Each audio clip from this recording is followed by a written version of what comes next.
You're listening to the Cyberwire Network, powered by N2K.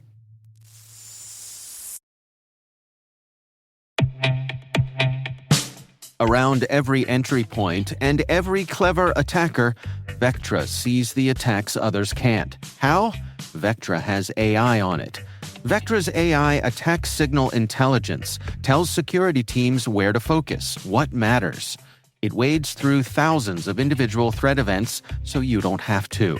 Attackers infiltrating your network? Vectra has AI on it. Attackers compromising your identities? Vectra has AI on it. Vectra AI, the integrated signal powering your XDR. Visit vectra.ai/showme to learn more.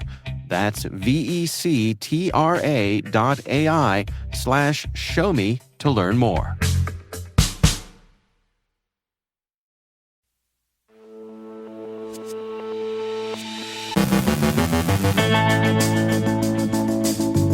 Colorado election officials downplay a partial password leak. Over 22,000 cyber panel instances were targeted in a ransomware attack. Google issues a critical security update for Chrome. Microsoft says Russia's SVR is conducting a wide-ranging phishing campaign. The fake call Android banking Trojan gets advanced evasion and espionage capabilities. A new zero-patch fix blocks malicious theme files. iOS malware LightSpy adds destructive features. LinkedIn faces class action lawsuits over alleged privacy violations. The U.S. charges a Russian national as part of Operation Magnus. On this week's CertByte segment, Chris Hare is joined by Dan Neville to break down a question targeting the Certified Associate in Project Management certification, and an ex-Disney staffer allegedly adds a side of sabotage to park menus.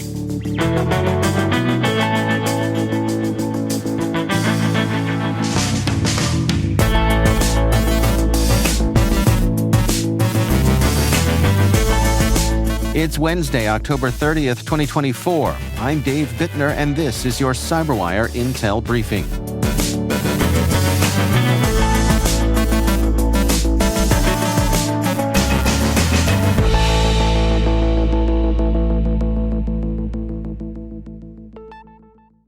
Thanks for joining us here. It is great to have you with us.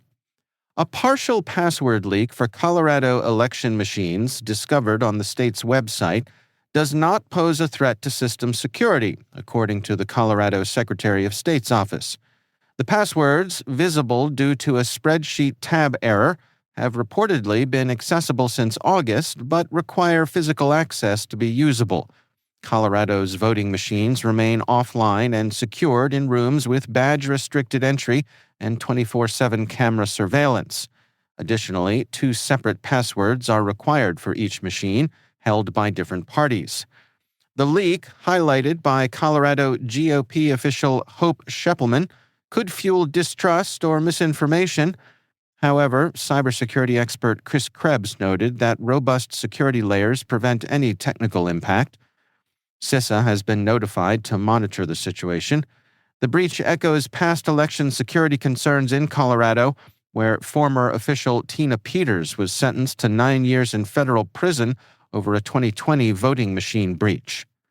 Over 50 million Americans have already cast their ballots, while foreign interference efforts from Russia, China, and Iran have been largely contained, according to the Foundation for Defense of Democracies. Despite some influence campaigns, the U.S. is better prepared than in 2016, with real-time warnings and resources from agencies like CISA to counter disinformation. Additionally, authorities are investigating physical threats after ballot box fires in Oregon and Washington. Protections are in place to ensure impacted voters can recast their votes.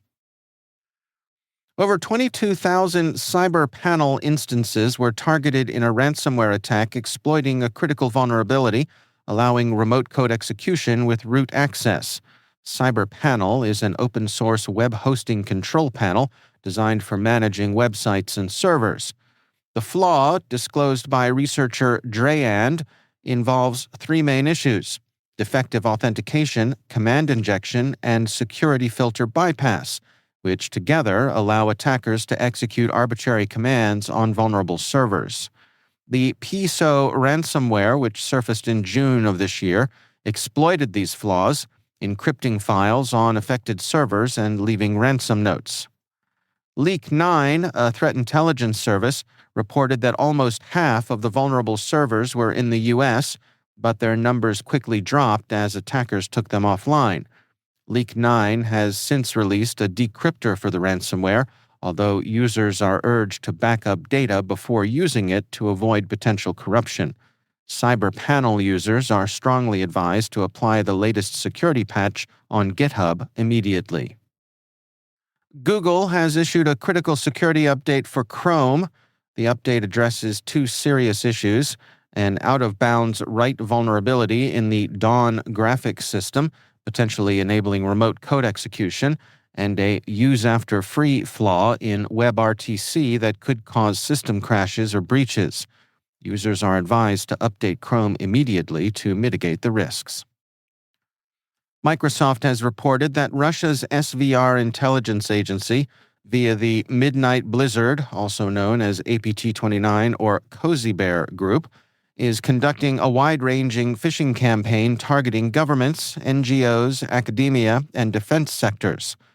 Unusual for this group, the campaign involves RDP configuration file attachments, which, when executed, link victim systems to attacker-controlled servers.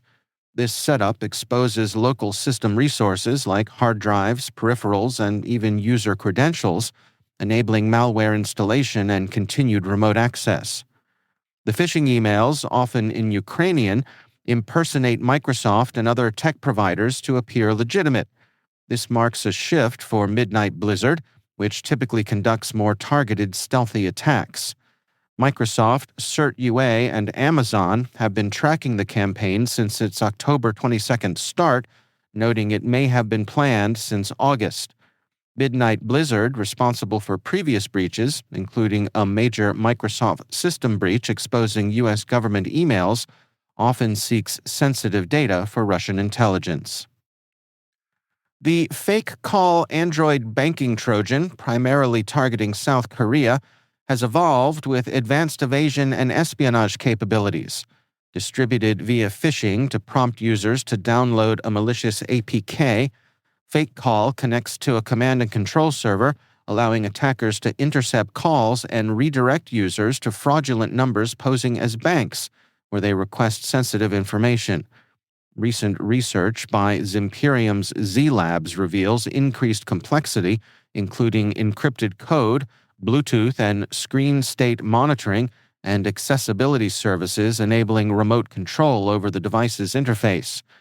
This upgrade allows fake call to manipulate the device by simulating screen interactions, uploading images, disabling Bluetooth, and setting itself as the default dialer. Researchers note the malware's sophisticated techniques, resembling those in state-sponsored espionage, now enable attackers to create a man-in-the-device scenario, jeopardizing not only individuals but also organizations and governments lacking robust mobile protections. ZeroPatch has released free micro-patches for Windows users to address a vulnerability in theme files that can leak NTLM credentials simply by viewing a malicious theme file. Discovered during Microsoft's patch for CVE 2024-38030, this vulnerability stems from Windows theme files pointing to network paths, inadvertently sending user credentials. While Microsoft's patch for the related CVE issue used the PathIsUNC function to block network paths, this was bypassed, prompting ZeroPatch to create an additional fix. The micro patch applies to both legacy and updated Windows Workstation versions, offering free protection until Microsoft releases an official patch.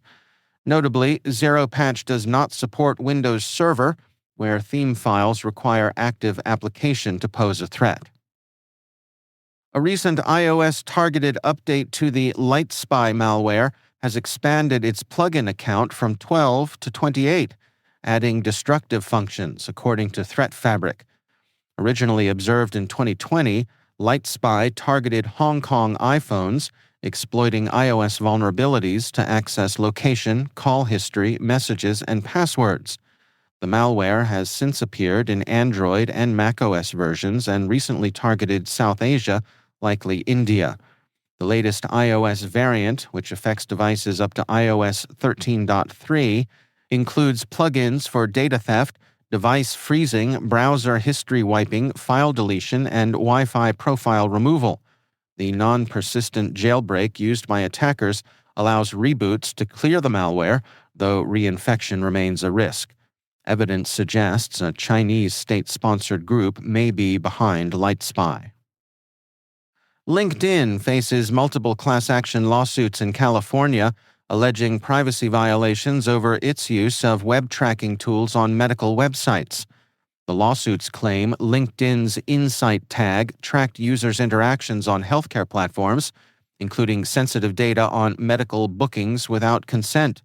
Plaintiffs include users of Spring Fertility, Therapy Match, and CityMD. Allegedly, LinkedIn intercepted highly personal information, including treatment types and patient sexual orientation. Co-defendants Meta and Spring Fertility are accused of collaborating in this data interception. These lawsuits echo broader concerns over social media trackers on healthcare websites, as federal agencies like the FTC warn of potential HIPAA and privacy law violations. Meanwhile, privacy experts advise healthcare providers to avoid using tracking pixels on sensitive sites, given risks of re-identifying users and data exposure.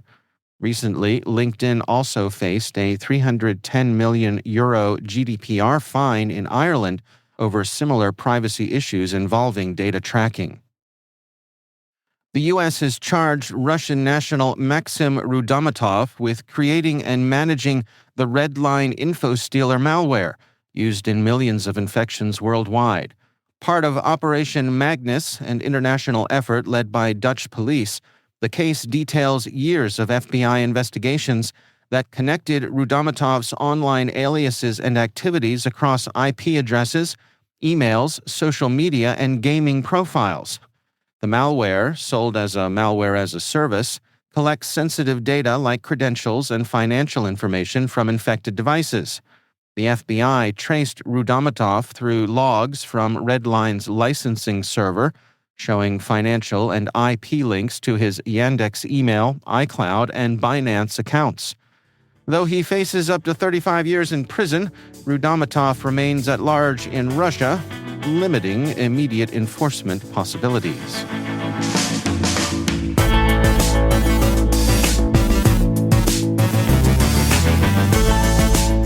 Coming up after the break on our CertByte segment, Chris Hare and Dan Neville break down a question targeting the Certified Associate in Project Management certification. Stay with us.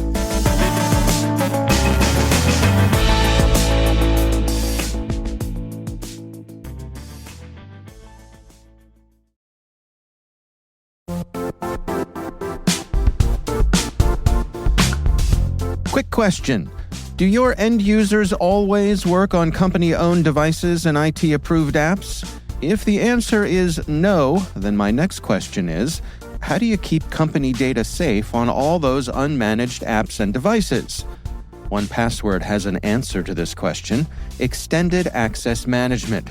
1Password Extended Access Management helps you secure every sign-in for every app on every device, because it solves the problem traditional IAM and MDM can't touch.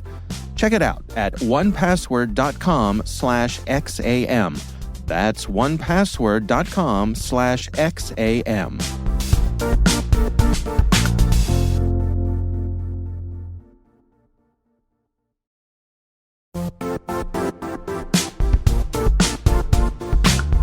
When it comes to ensuring your company has top-notch security practices, things can get complicated fast. Vanta automates compliance for SOC 2, ISO 27001, HIPAA, and more, saving you time and money. With Vanta, you can streamline security reviews by automating questionnaires and demonstrating your security posture with a customer-facing Trust Center. Over 7,000 global companies like Atlassian, Flow Health, and Quora use Vanta to manage risk and prove security in real time. Our listeners can claim a special offer of $1,000 off Vanta at vanta.com/cyber. That's VANTA.com/cyber for $1,000 off Vanta.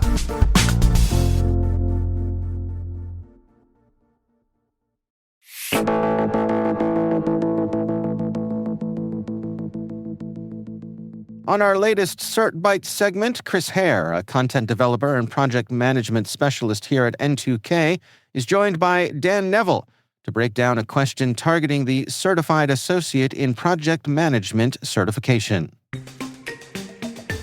Hi, everyone. It's Chris. I'm a content developer and project management specialist here at N2K Networks. I'm also your host for this week's edition of CertByte, where I share a practice question from our suite of industry-leading content and a study tip to help you achieve the professional certifications you need to fast-track your career growth in IT, cybersecurity, and project management. Today's question targets the Certified Associate in Project Management CAPM 7th Edition exam. It was updated in July 2023 to align with the PMP 7th Edition. It's aimed at anyone interested in learning the fundamentals of project management or for anyone new to the profession. Entrepreneur Media ranked the CAPM as the most in-demand professional certification. My teammate Dan is here today as our new guest host. Welcome, Dan. How are you today? Well, I'm doing great, Chris. Thanks for having me. Absolutely. So, Dan, what level of project management expertise would you say you are at? Well, over my career, I've managed a whole lot of projects, but I don't have any formal training. So this is going to be a little bit interesting. Yes, it will be. I promise you. So, Dan, before we get into the question, like I always do, I'm going to share a 10-second study bit for this exam for our listeners. Given you're our CompTIA expert, this may align with how some of your exams work. So my 10-second study bit for the CAPM is study it as if you were studying for the PMP. So as I mentioned, the CAPM is based off the PMP 7th Edition exam, and it uses PMI's PMBOK guide along with 7 other sources that the PMI freely shares. Here's a bonus bit. I also wrote a comprehensive CAPM study guide, which comes free when you purchase our CAPM practice exam. So now on to your question. Dan, are you ready? Yes, I am. Let's see how much I don't know. I think you'll do fine. All right, here is your question. Which of the following is not an input to a product roadmap? So for our listeners, in terms of CAPM, a product roadmap is defined as, per the PMI, and I quote, a high level of the features and functionality to include in a product, along with the sequence in which they will be built or delivered. So that's a mouthful, and I'll repeat the question. Which of the following is not an input to a product roadmap? So Dan, your choices are A, business objectives, B, business feature requirements, C, business architecture, or D, business goals. Now, Dan, while you think over your answer, this question is part of Domain 4, Business Analysis Frameworks, which is 27% of what's covered on the CAPM exam. So why don't you talk over your thoughts a bit as you think through the answers? Okay, so we are looking for something that does not belong, which is not an input to a product roadmap. So the first one that you gave me, business objectives, well, that seems like that you would have to have that in order to help define what the project is. The business feature requirements, well, that would be part of a high-level view of the features. Business architecture, let's hang on to that. Okay. Business goals, high-level view of the features and functionality. So the business goals and the objectives and the features, they all seem like they should be part of the project plan. So I'm going to take a shot just by elimination that it's going to be business architecture that is not an input to a product roadmap. And you are correct. The answer is C, business architecture. Good reasoning there. So this is not an input to a product roadmap. It is defined as a set of organizational functions, documents, locations, processes, and structures that's a component of enterprise architecture. It's an input to assessing current and future states as part of a needs assessment, among other activities that are part of a business analysis and their processes and practices. So the other answer options, business objectives, goals, and feature requirements, are all inputs to a product roadmap. And some of the main benefits of a product roadmap are establishing expectations for a project and prioritizing features. Any questions, Dan? Yeah, I've got a couple. You mentioned that this is part of the business analysis domain for the exam. Is this something new? Actually, it is. Business analysis is a new core concept in the CAPM 7th edition. And the reason why business analysis is so important is that it helps when creating or improving products, identifying and translating requirements, solving problems, determining solutions, and assessing stakeholder needs. Great. Thanks for that clarification. The other one I have is that goals and objectives seem to be closely related. Are they defined differently according to the PMI standards? Great question. So they are defined differently, and these definitions come from a combination of PMI sources for the exam, so I'm paraphrasing. But a goal is defined as what an organization wants to achieve or accomplish, whereas an objective is defined as more of a quantifiable outcome that's required from a product, service, or result. Basically broad and overarching versus specific and measurable. And PMI's Business Analysis for Practitioners, a practice guide, has a great section about goal models and business objectives if our listeners would like to learn more. Well, thank you so much for being my project management test subject today, Dan. Well, thank you very much. I really appreciate the opportunity to be here. Absolutely. And for you project managers out there, in case you haven't heard, the next PMI major update is going to be the PMI ACP, which is the Agile Certified Practitioner Exam. And PMI will be releasing that in November of this year, and N2K will have a practice test ready shortly thereafter. And thank you for joining me for this week's CertByte. If you're actively studying for this certification and have any questions about study tips or even future certification questions you'd like to see, please feel free to email me at certbyte@n2k.com. That's CERTBYTE@n2k.com. If you'd like to learn more about N2K's practice tests, visit our website at n2k.com/certify. For more resources, including our new N2K Pro offerings, check out thecyberwire.com/pro. For sources and citations for this question, please check out our show notes. Happy certifying.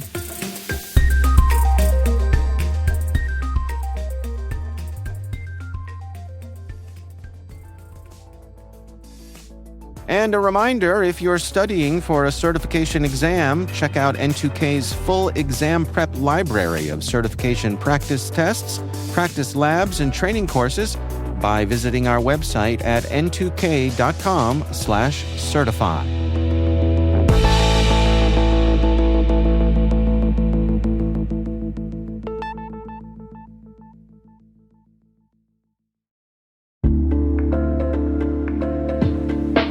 Imagine this. Your primary identity provider goes down, whether it's a cloud outage, network issue, or even a cyber attack.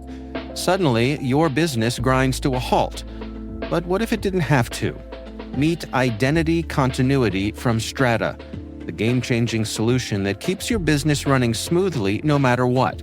Whether your cloud IDP crashes or your on-prem system faces a hiccup, Identity Continuity seamlessly shifts authentication to a secondary or even tertiary IDP, automatically and without disruption. Powered by the Mavericks Identity Orchestration Platform, Identity Continuity uses smart health checks to monitor your IDP's availability and instantly activates failover strategies tailored to your needs. When the coast is clear, it's a seamless switch back. No more downtime, no lost revenue, no frustrated customers. Just continuous, secure access to your critical applications every single time. Protect your business from the high costs of IDP outages. With Identity Continuity from Strata, downtime is a thing of the past. Visit strata.io/cyberwire to learn how Strata's identity continuity can provide seamless enhanced capabilities to your existing identity fabric and receive a free set of AirPods Pro.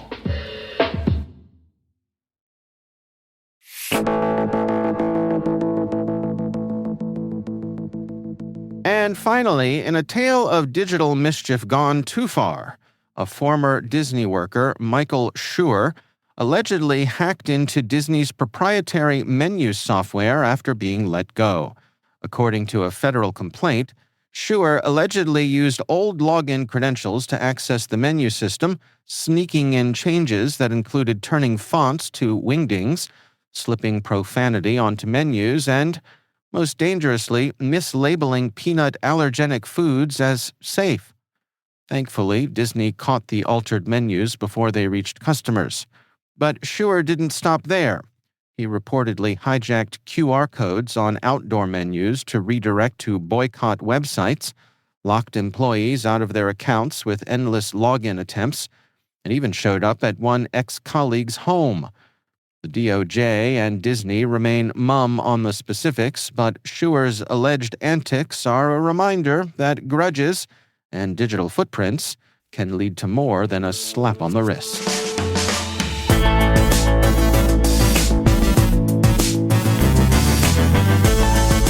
And that's the Cyberwire. For links to all of today's stories, check out our daily briefing at thecyberwire.com. We'd love to know what you think of this podcast. Your feedback ensures we deliver the insights that keep you a step ahead in the rapidly changing world of cybersecurity. If you like our show, please share a rating and review in your favorite podcast app. Please also fill out the survey in the show notes or send an email to cyberwire@n2k.com. We're privileged that N2K Cyberwire is part of the daily routine of the most influential leaders and operators in the public and private sector, from the Fortune 500 to many of the world's preeminent intelligence and law enforcement agencies. N2K makes it easy for companies to optimize your biggest investment, your people. We make you smarter about your teams while making your teams smarter. Learn how at n2k.com. This episode was produced by Liz Stokes. Our mixer is Trey Hester, with original music and sound design by Elliot Peltzman. Our executive producer is Jennifer Iben. Our executive editor is Brandon Karp. Simone Petrella is our president. Peter Kilpie is our publisher. And I'm Dave Bittner. Thanks for listening. We'll see you back here tomorrow.